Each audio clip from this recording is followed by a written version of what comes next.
All right, joining me now is Zach Brockman, team president for the Beloit Sky Carp, the single high affiliate. Sorry, high single A affiliate. I gotta get that right, of the Miami Marlins.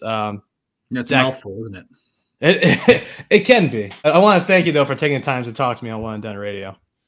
Yeah, absolutely. I mean, I'm happy to be here. Appreciate the time and effort you put in on your part. Oh, thank you. Well, thank you for you guys for putting the time and effort for here. Now, team president of single high A affiliate of the Miami Marlins. How did you get there? Well, this is my 18th season in minor league baseball. So I'm from Chicago originally. So after I graduated college, I was still finishing up with an employer that I had at the time, and I had done for the previous 6-7 years. I was in construction. We did everything from framing houses from the ground up to indoor custom trim and all that good stuff. So, I knew that wasn't going to be my path. I played college baseball. So I didn't realize, oddly enough, at the time that there was a business side to the sports world, and that seems a little naive at the time. Of course, I was a 21, 22-year-old kid. But fast forward a couple months, I was actually interviewing for some pretty standard jobs, insurance, finance, stuff like that. I had a business degree. I just finished up for the day on some interviews, and my father called me, knew I was off at that time. And he said, well, there's an interview. There's a job fair at the United Center. And that's where the Bulls and the Blackhawks play. And it's all sports organizations, so you pay $20, you get to go to the job fair, and you get to watch a Bulls game afterwards. So, wow, what a deal. It was a win-win, right there. I was like, count me in, I'm going. Sadly, this is past the Jordan era. I grew up in Chicago during the Jordan era. I was like 9 years old when they won their first championship. So Jordan's like an idol of mine. But the Bulls were still pretty decent. That was right before they got Derrick Rose, and they made that run. But anyway, so I went to that job fair, and I quickly realized, by talking to a few of these folks, that you needed to do pretty much an unpaid internship if you wanted to break into the industry, which I really couldn't afford at that time. I was already out of college. But there was one organization there called Game Face Executive Academy that wasn't going that route. They're a sports sales and marketing school. They're based out of Portland, Oregon. And so basically what they offer, is a secondary school, so to speak, that gets the experience you need to get a full-time job in sports. So I was lucky enough to get accepted there. It was almost like getting into a secondary college. I had to write essays and do interviews and things like that. Ended up moving to Portland, for that. They have a job placement wing in their business. So after I finished the program, they put me into that job placement wing, and I ended up getting a job at the Modesto Nuts in 2007 in minor league baseball, which is what I wanted. A lot of people like to want to go to the big leagues, for one reason or another. But I wanted the experience. I wanted to be able to wear a lot of hats, do a lot of things, because I didn't know exactly what I wanted to do in sports. Yeah. So that minor league baseball has always offered that. So I was in Modesto. I was there for 5 years. Got kind of word of the ceiling I was, within the organization, and talked to my GM at the time, and he helped me get a job in Myrtle Beach, South Carolina. So if you know where Chicago is, and you go far west coast to Portland, then to Modesto, then all the way to the East Coast. Yeah, with Myrtle Beach Pelicans, who at the time were a Rangers affiliate, but became a Cubs affiliate the next year. Yeah. So I was there for 5 years. And then, again, kind of reached the ceiling of where I was going and moved on to Tulsa, which Tulsa is a fantastic city. If you've never been, it's kind of a sleeper city of sorts. You don't think, vibrant, cool downtown for Tulsa, Oklahoma. You think cowboys and tumbleweeds. But, that wasn't the case at all. I was pleasantly surprised. I worked for the Tulsa Drillers, which are a top-notch organization. Beautiful stadium too, honestly, in my opinion, probably one of the most beautiful stadiums in minor league baseball. I was there for 2 years, had no plans of leaving. And then my former GM in Modesto found out that I was engaged to a girl that was from Modesto. Oddly enough, I met her in Tulsa. And he found that out and quickly used his leverage to get me back to California to run the team there, because he was stepping away and starting his own business. So I ran the club there for 5 years, pre-COVID, during COVID, and not even post-COVID, but, all through that. in California, which was challenging. But I had known Quint Studer. I had known John Griffith, with Studer Entertainment for a number of years. So I was able to, see this job opportunity, and the rest is history.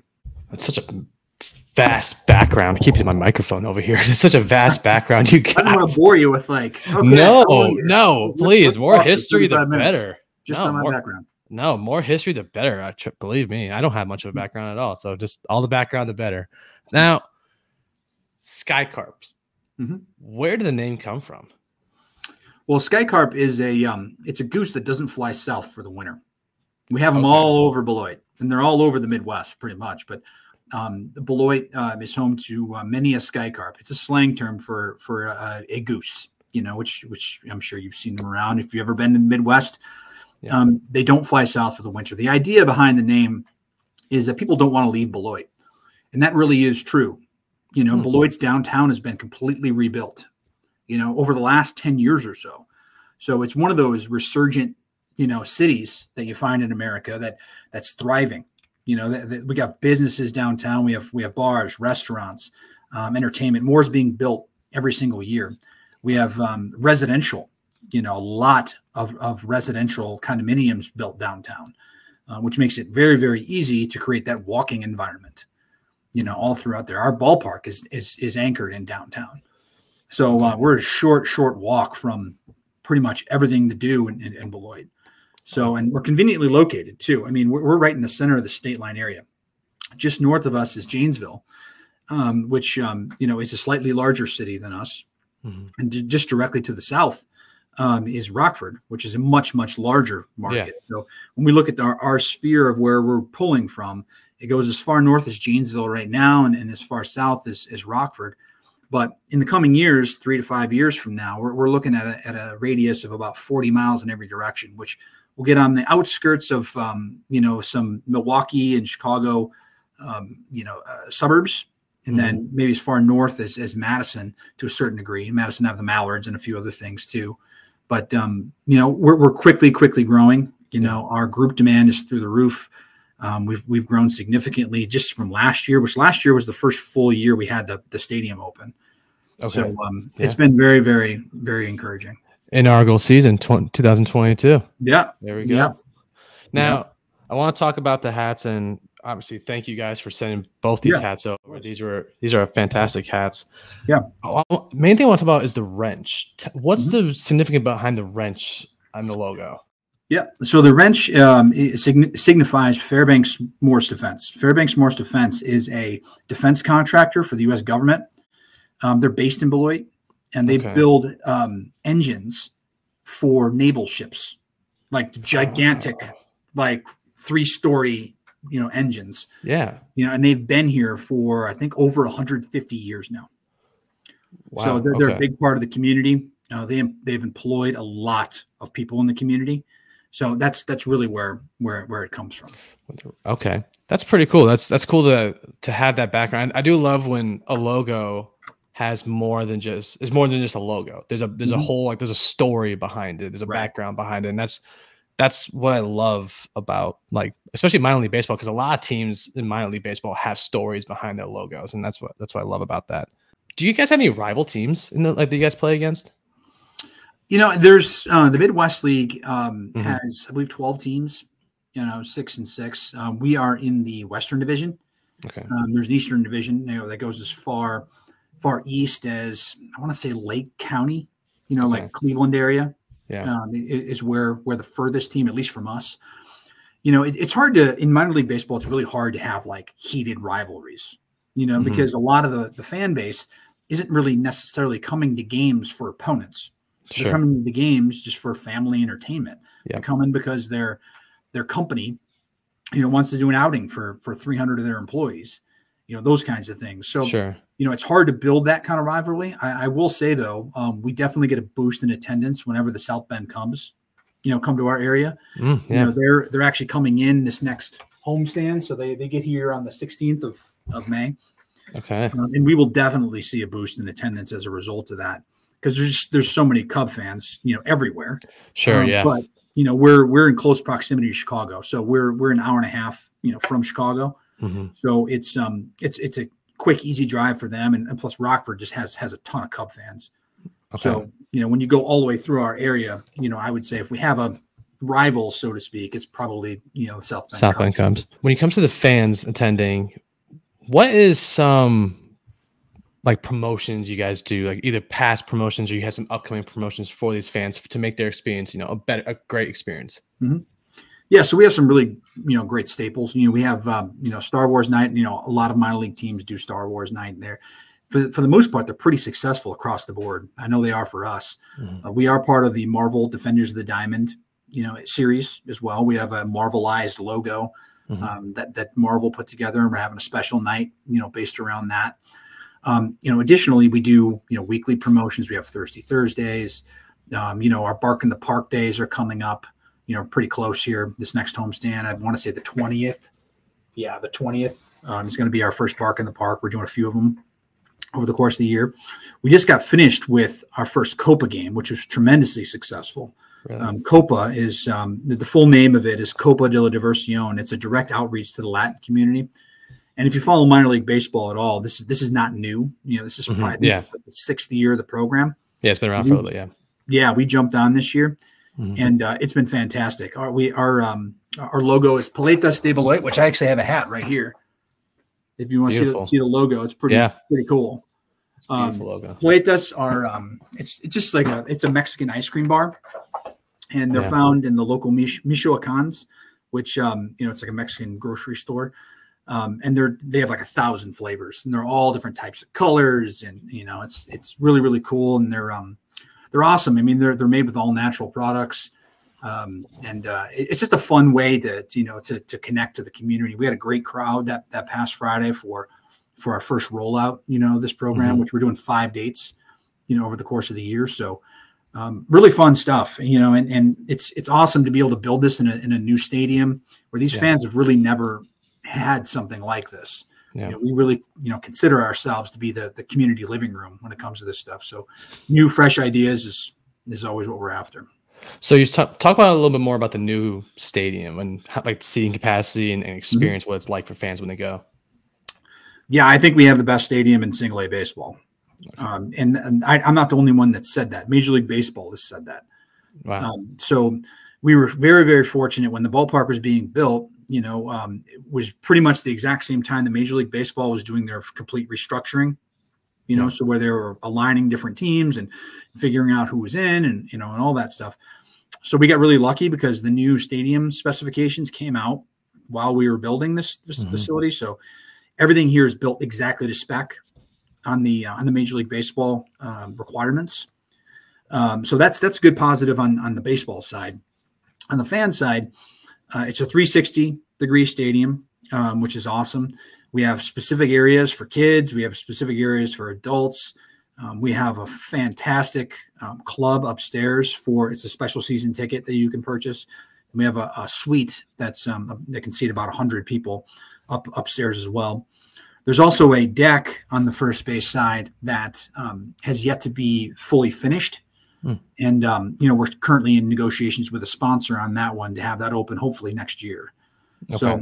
So it's got a lot of new stuff in it, but it's also got a little bit of a blank canvas still left, which is really awesome and fun on my end because I get to plan those areas and figure out how to best utilize them. Yeah. But overall, it's fantastic. I mean, we have a deck down the first base line called Deck Goose. That can seat up to 250. It's the best name for a deck in history. I was going to say, that's awesome. Names. I told that to, I recently went to a sports conference, the National Sports Conference in LA this past spring or winter. And I was talking to people from the White Sox, because Deck Goose is Goose Island beer. Of course, they're going to be a sponsor of ours. I mean, we're the Sky Carp, we're geese. I mean, that makes perfect sense. Yeah. But the Goose Island is based in Chicago, so they're also sponsors for the White Sox. And I told them the name of that deck, and they got super jealous. They were like, "I can't believe we haven't thought of this. Like, this is the coolest name for a deck we've ever had, ever." Absolutely. But it's the stadium is also perfectly sized. A lot of new stadiums these days are sometimes overbuilt. Yeah. They're built like, oh yeah, well, we're going to have this huge thing and we're going to build it, to a 6,000 or 7,000 seat stadium. It really is not necessary. Beloit is also a very small market. When you encompass 40 miles in each direction, there's about 800,000 people, but we're not at that point yet. If you encompass just us, Janesville and Rockford, we're probably in the 300 range, in terms of people. So having a 3,500 seat stadium, which we can take the standing room at 4,000, is perfect size. And then when we do non-baseball related events, like concerts and things like that, we can go as high as 7,000 range, which is just, it's perfect for our area and what we really can draw. I love the hats too. So I'm a huge hat guy, which obviously you can tell. So out of the hats that you guys have on the website right now, one of my favorite ones is probably like the B, the Beloit B. Is there like a certain strategy when it comes to the designing different hats? I know there's always, you guys come up with so many different hats, like the Marvel Defenders hats one, which is there always like a strategy with your team to make those? I don't know if there's necessarily like a written down strategy per se, but we just have really great partners when it comes to this stuff. So obviously New Era is the global leader in headwear. They're a partner of ours, so they can help design. Brandios, the company, which you may or may not have heard of Brandios, but they have like I would say a 98% market share in the minor league business. They've handled every rebrand pretty much across the board, I would say, for at least the last 10 years. So the El Paso Chihuahuas, the Hartford Yard Goats, the Rocket City Trash Pandas, the Beloit Sky Carp. These are all works of basically two guys that live in Southern California and San Diego that are just phenomenal at what they do. They care very much about authenticity. Yeah. So, when you hire these guys, they come in, they do research on your market. They figure out, a couple of different monikers, and they came up with all of them that the city of Beloit and the State Line area voted on. A couple of the runners up were pretty funny too. I mean, the Beloit Moo, MOO, the Supper Clubbers, which you may not know what a supper club is, but supper club is it's like a higher end restaurant, here in Wisconsin. Okay. It's very, very authentic to Wisconsin. It's one of those things that you'd never really heard of, and until especially when I got here. I'm from Chicago. Yeah. And I got here not far away, and talking about supper clubs, and I'm like, what is a supper club? Like I've never heard of this. Yeah. So that was pretty cool. And they also had the cheese balls, too, which would have been interesting. I can just see in the merchandise store selling those like a big cheese ball you wear in the head. Imagine if there was two. So, we'll get back on track. So how does community is a big thing for me. It sounds like it's a big thing for you and Beloit and everything. How does Beloit Sky Carps engage and give back to the community? There's a number of different ways. So we're huge on this too. And Quentin and Rishi Studer are owners. They also own the Pensacola Blue Wahoos, which are AA for the Marlins. They've stated from day one, and Quint and Rishi are both from the area here. They're not directly from Wisconsin, but Quint is from LaGrange, Illinois. They both lived in Janesville, just north of us, for like 30 years of their career. So they have deep-rooted ties to this area. A lot of their kids still live in Janesville. So they've publicly stated, multiple times, that there's not going to be a penny of money taken out of this community. So we're still building to a point of sustainability. It takes a couple of years when you first open a building to figure out the expenses and to figure out all that, the ins and outs. Once we get the train running, which should be this year, we're going to be donating money, time, all that stuff back into the community. And that can be in the form of donations, like cash donations, or it can be in the form of more free public events, that we have, here at the facility. This past year, we donated, I want to say $160,000 roughly back into this community. A lot of that was like monetary donations. Over $100,000 of it was. And then we also had in-kind donations. We have a parking fundraising program. It's not common knowledge yet, but our parking lot is run by local nonprofits each game. Okay. So that's a cool aspect to it. And then half of our concession stands is the same idea. They're run by nonprofits that make a percentage of everything. Okay. So, you know, we put our money where our mouth is when it comes to community. I love that. Now, this is a question I'm going to probably ask all minor league teams that I talk to on the show. And that is, what do you think? I love minor league baseball. What do you think separates minor league baseball from other levels, like majors and other leagues? Mm-hmm. Like what do you see is like, this is what separates us and this is what makes us great? Yeah, I think it's the person to person interactions. Yeah. You know, flat out. I mean, we take it to a kind of insane level, which I love. You know, we track net promoter score in every single game. So what does that mean, right? Net promoter score is a metric that a lot of big companies use and Quince used for many, many years. So it's basically a score 1 out of 10 on how we did. Would you recommend us, you know, moving forward? 9s and 10s are promoters. 7s and 8s are passives. So that means they don't like you, don't dislike you. It's just kind of in the middle of the road. 6s and belows are detractors, which those are folks that that basically are actively talking bad about you in the community, which you don't want. We track that every single day. I give my cell phone number out at every single game on the video board for people to text me or call me if they have issues, you know, with anything during the game. You know, our ushers, we go above and beyond with our, you know, training for ushers, because ushers are some of the frontline workers that deal with people, you know, like consistently. Yeah. And we asked everyone, you know, to as best they can to, you know, to fill out a survey each game to rate us, which we talk about every single day after. And anyone that's 6 or below that fills out a 6 or below, they get an email from us, from that department head, asking for more information and how we can make that situation right for them. So, you know, that may seem like a lot, you know, and there are days where we have 40, 50, 60 people that we need to follow up with, you know, like immediately. But, you know, it's definitely reaps a lot of benefits for us because people realize how well we want to treat people.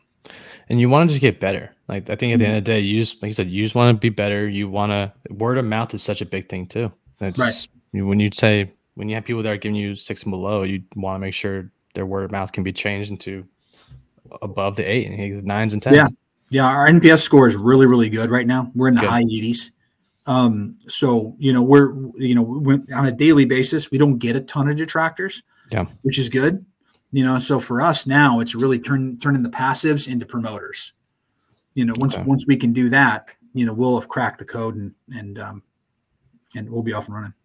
Now let's have some fun on my show. I always like to do some fun Q&A questions. I just got a few, so I don't want to take up too much of your time in here, but let's have some fun with this. So, very first question, rapid fire. What was your very first job growing up? Your very first one? I can't remember if I was either a caddy. I think it was a caddy, like a golf caddy. Yeah. I want to say it was either that or like a bus boy. I can't remember which one I started first. Okay. But pizza joints are big, and you know, Homewood was where I'm from. Aurelio's Pizza is based there, so I was pretty early on there. But I want to say I was like a 13-year-old caddy or something. Well, mine was Abercrombie and Fitch. I don't know if you. Gotcha. Yeah. I remember that. That was big. I was the model, which is just the name of the title. Like, I didn't do any of that stuff, but it's just the name of the title. Yeah. That's a store in the mall you walk past and it's like reeks of cologne. Yeah. Oh my gosh. Yeah. I didn't have to spray. I had to spray anything on me because I just come home and it out into the mall, like trying to like attract people in. Just smelled like when I got home. My mom's like, "You smell like this stuff." I go, "I know. That's what it is." What was your favorite cartoon growing up? Ooh, I would probably say He-Man. You remember that show? Yeah, I do. Yeah, I also watched DuckTales when I was a kid. I remember that. DuckTales, yeah. Yeah. Yeah. One of those two, probably. I think mine was like Rocket Power on Nickelodeon. That was a pretty good one. Yeah, Nickelodeon too. How can you not? Yeah, exactly. Let's just say hypothetically you're on death row and you have a last meal request. What would it be? This is easy. I would have two things because I think they spare no expense, right? Yeah, no expense. Get what you want. Italian beef. That's a very Chicago native thing. Italian beef is the best thing ever. If you've never had it, you definitely need to have it. Italian beef. And Aurelio's pizza. Okay. It really is. I mean, there's a lot of great pizza in Chicago, and it depends on which way you want to go. If you love the deep dish, you got to go to like Gino's East, but Aurelio's has like an unbelievable thin crust that's very underrated. What's the better style of pizza in Chicago? Is it that thin crust or is it the deep dish? Like, I think it's really, New York tries to claim like they have the best thin crust. That is nonsense. Like the best pizza in the world is in Chicago. Okay. Deep dish is great, but deep dish is very heavy. So it depends on what kind of mood you're in. Like you can have like 2 pieces of deep dish and you're done. Like you need to take a nap. Yeah. But I personally, prefer thin crust. Not that I don't like deep dish. It's just that it's a lot. So like I usually tend to go to thin crust first. Okay. Krispy Kreme or Dunkin' Donuts? Oof. I'm not a donut guy really at all. Sure. Honestly, I can't say I've had too much of either. I'll go with Dunkin' Donuts just because there's more Dunkin' Donuts in this area than Krispy Kreme, I guess. I'll give you that. Maybe there'll be a sponsor down the road. Maybe. There you go. I would say, yeah, for me, donut wise, if you ever are in the mood for a donut ever, it's Krispy Kreme for me. Aside from the Sky Carp, what minor league team nickname is your favorite? I'm pretty partial to the Nuts because I worked for them for 10 years and I love all the logos and all the different things we did. So I would say all-time favorite other than Sky Carp is definitely the Nuts. But, I will say, like new logos that have recently come out, which ones are the best? I would probably say the Yard Goats are like a personal kind of favorite of mine. Mm-hmm. 1, because I like the logos, but 2, because they do such a good job. I think they're a model franchise, and they're really awesome to watch. Also the Wahoos too. I mean, like how can you deny the Wahoos? I mean, the Wahoos are in the top 1% of minor league franchise and how they do business across the board. So, I mean, it's great to have them as a sister club, to be honest, because they've, everything that we're going to try and do here, they've already done. So it's great to have a model. Last one. What was your least favorite school subject? Probably math. Like I'm good at math. Like I don't have a problem with it. Yeah. But like once you get like higher up, like they start doing like trigonometry and like all this other stuff. It's like I was always very skeptical of that stuff. I'm like, when would I ever use these formulas? Like this is ridiculous. Like I thought it was a waste of time. When it came to that kind of stuff. And that being said, I'm pretty decent at math, so it's like one of the 2 things. But it's just like I didn't enjoy it at all. I agree. I mean, math was also mine. There was just so much. I'm like, math, addition, subtraction, and multiplication, division. That's all you need. Right. You didn't need, like you said, trigonometry, geometry, all this stuff. Like you didn't need all that. Yeah, I can't say that I've ever used any of that stuff for any reason. Me neither. You know what? At this point, I have a calculator. Yeah. In real life. If you're going to be like a scientist, something like that, you probably use that stuff on a daily basis. There's a time and a place for it. I do think that the education system is a little bit, outdated when it comes to a lot of things. So that makes more sense. But either way. Well, Zach, this has been great. Really quick before I let you go, tell everyone where they can find you guys on like social media or wherever. Yeah. So skycarp.com, you'll be able to find everything you need to know, about us. In terms of like real-time updates and things like that, please follow us on Facebook, Twitter, Instagram. We have a TikTok page now. Our social media team is really on top of it, so they're coming out with new crazy stuff, funny stuff. So, I mean, like it's fun. We've seen tremendous growth this year in social media so far. So I would encourage you just to follow us across all platforms. There you go. He is again Zach Brockman of the high single A Beloit Sky Carp of the Miami Marlins. Thanks again, Zach, for taking time. I truly appreciate it. Yeah. Appreciate you, Ryan.